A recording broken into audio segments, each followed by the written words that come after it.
Got it USA audience key lay tone, setting, dialogue or realism thoda or cinematic or relatable bana de tehain.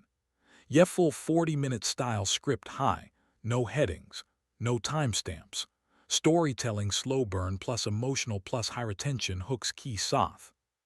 Her name was Sarah Mitchell. A single mom living in a quiet HOA-controlled neighborhood just outside of Denver, Colorado. The kind of place where every lawn looked the same, every mailbox was perfectly aligned, and every rule was taken a little too seriously. From the outside, her life looked stable. Inside, it was barely holding together. 2 jobs, late nights, a second-grade daughter named Lily who waited every evening by the window. And then one letter changed everything. It came on a Tuesday. White envelope, HOA stamp. She opened it casually, expecting maybe a reminder or community notice. Instead, violation, lawn exceeds acceptable height, fine $50. She sighed. Seriously. That weekend had been chaos, double shifts, no time to mow. Still, rules were rules. She paid it. Fixed the lawn. Moved on. Or at least she thought she did. The next letter came 5 days later. Violation, trash receptacle visible from the street. Fine, $75. Sarah frowned. Trash day was Wednesday. Everyone had their bins out. She stepped outside, scanning the street. Every house had a bin. But only one person got fined. Sorry. She called the HOA office. Hi, this is Sarah Mitchell from Pine Creek Lane. I just received a violation notice, and I'm a bit confused. Ma'am, all violations are documented and verified, the voice replied flatly. But others have their bins out too. Then they will be addressed accordingly. Click. No explanation. No discussion. Just authority. Sarah felt it. Something wasn't right. But life didn't pause for suspicion. Bills kept coming. Work kept piling up. And then, another letter. Violation, curtains not in approved color range. Fine, $100. This time she didn't even speak. She just stared at the paper. Curtains. She walked into her living room. Neutral beige, nothing loud, nothing unusual. She looked across the street. Bright blue curtains in another house. No violation. That's when the thought hit her. This isn't random. This was targeted. Week after week, the notices kept coming. Mailbox paint slightly faded, $50. Driveway oil stain, $125. Holiday decoration left one day too long, $150. Each one more ridiculous than the last. Each one perfectly documented. Like someone was watching her. Waiting. Collecting. The total climbed fast. $500. $900. $1,400. And Sarah was drowning. She stopped buying coffee. Cut groceries down. Started skipping meals so Lily wouldn't have to. But it still wasn't enough. One night after a late shift, she walked into the house and froze.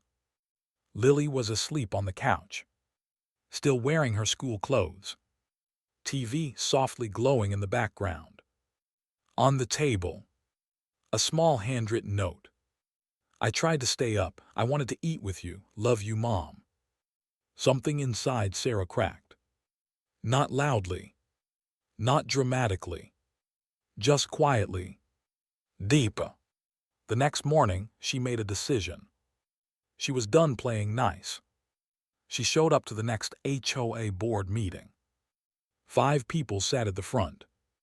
Perfect smiles, perfect posture, and zero empathy. I need to talk about these fines, Sarah said, holding a stack of letters. They're excessive. I've corrected everything and they just keep coming. The board president, Richard Douglas, leaned back in his chair. "Mrs. Mitchell, our community standards are clearly outlined." "I know the standards," she cut in. "What I don't understand is why they only seem to apply to me." The room shifted. Subtle tension. Controlled discomfort. Douglas smiled, but it didn't reach his eyes. "Perhaps others are simply more compliant." That was it. That one sentence. That quiet insult disguised as policy. Sarah felt heat rise in her chest. "If I can't afford this," she said slowly, "you're going to take my home." Douglas didn't hesitate. "If you cannot meet the obligations of the community, then yes." Silence. No one objected. No one defended her. That's when Sarah realized. This wasn't a mistake.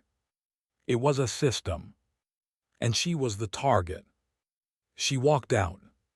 Didn't argue. Didn't cry. Not there. But something had changed. That night, instead of collapsing into bed, she opened her laptop and started digging. HOA bylaws, state regulations, public financial records. She wasn't a lawyer. She wasn't even close. But she was desperate. And desperate people learn fast. Night after night she read. Highlighted. Connected dots. Until one night. She found it. A discrepancy. Small at first glance.